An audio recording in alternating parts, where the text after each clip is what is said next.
అందరికీ నమస్తే అండి. మన ఛానల్ సబ్స్క్రైబ్ చేయండి, లైక్ చేయండి. సో నిన్న పేరెంట్స్ మీటింగ్ స్కూళ్ళల్లో కానీ పాఠశాలలో జరగడం జరిగింది. సో దీంట్లో పేరెంట్స్ కూడా పాల్గొన్నారు. సో వాళ్ళ నుంచి సమస్యలు తెలుసుకున్నారు ఎవరైతే టీచర్స్ ఉంటారో.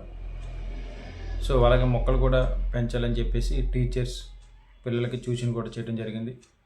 సో నిన్న చంద్రబాబు నాయుడు గారు ఆయన కుమారుడు విద్యాశాఖ మంత్రి సత్యసాయి జిల్లా జడ్పీ పాఠశాలకి వెళ్ళి అక్కడ పిల్లలకి ఏదేదో చెప్దాం అనుకున్నారు, కానీ చెప్తూ చంద్రబాబు నాయుడు గారు కొన్ని మంచి మాటలు అయితే చెప్పడం జరిగింది. అదేంటంటే ఈ పాఠశాలలు ప్రైవేట్ పాఠశాలల కంటే బాగున్నాయి, ఇక టేబుల్స్ బెంచీస్ ఇవన్నీ కూడా బాగున్నాయని చెప్పి చంద్రబాబు నాయుడు గారు ఒప్పుకోవడం జరిగింది. సో అలాగే ఏదైతే వాళ్ళు ఇస్తున్నటువంటి తల్లికి వందనం, ఇది మీ విద్యాశాఖ మంత్రి నారా లోకేష్ గారికి పుట్టినటువంటి ఆలోచన. ఆయనే మీకు తల్లికి వందనం పథకం ఇస్తున్నాడని చెప్పేసి ఆయన చెప్పడం జరిగింది చంద్రబాబు నాయుడు గారు. సో ఆయన ఏమన్నాడంటే, ఈ ఆలోచన అనేది విద్యాశాఖ మంత్రి నారా లోకేష్కి పుట్టింది, ఆయన లండన్లో చదువుకున్నాడు అని చెప్పి చెప్పడం జరిగింది. సో దీన్ని మనం గత ప్రభుత్వంతో పోల్చుకుంటే అమ్మ ఒడిని కాపీ చేసి వీళ్ళ తల్లికి వందనం అని చెప్పేసి ఈరోజు పథకం పేరు మార్చి వాళ్ళకి ఇస్తున్నారు పిల్లలకి. సో దీన్ని సృష్టించింది ఎవరంటే మన జగన్మోహన్ రెడ్డి గారు.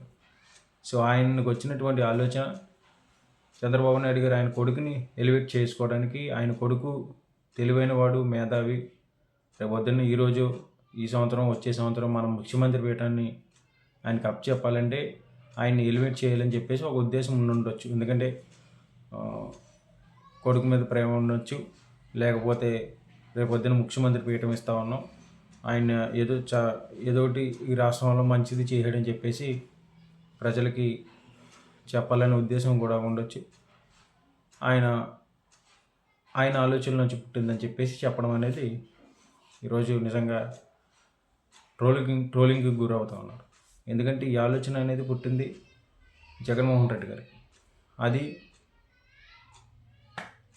అమ్మఒడి ద్వారాగా పుట్టడం అయితే జరిగింది. సో స్కూళ్ళల్లో కూడా ఆ బెంచెస్ కానివ్వండి, ఆ డిజిటల్ క్లాసెస్ కానివ్వండి, స్కూల్లో ప్రతి స్క్రీన్ కూడా కానివ్వండి, ఇవన్నీ కూడా జగన్మోహన్ రెడ్డి గారు నాడు నేడు బడుల కింద ఆ రోజు ఆ బెంచెస్ కానివ్వండి, ఆ స్కూల్లో అవన్నీ ఏర్పాటు చేయడం జరిగింది.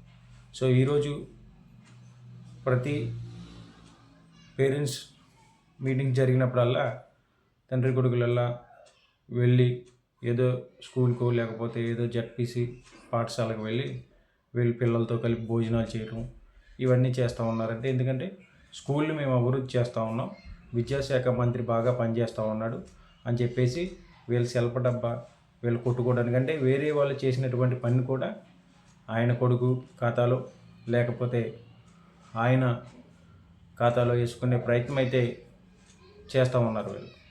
మనం ప్రతిదీ చూస్తూ ఉన్నాం. ఎక్కడైతే ఏ కార్యక్రమం అయితే సష్టం ప్రజల్లో క్లిక్ అవుతూ ఉందో గత ప్రభుత్వం, అది వెంటనే వీళ్ళు ప్రతి నెలకు 2 నెలలకు స్కూల్ని సందర్శిస్తూ ఇది మేమే చేసాం, ఇది నారా లోకేషే చేసేయడని చెప్పేసి వాళ్ళు సెల్ఫ్ డబ్బా అయితే కొట్టుకోవడం జరుగుతూ ఉంది.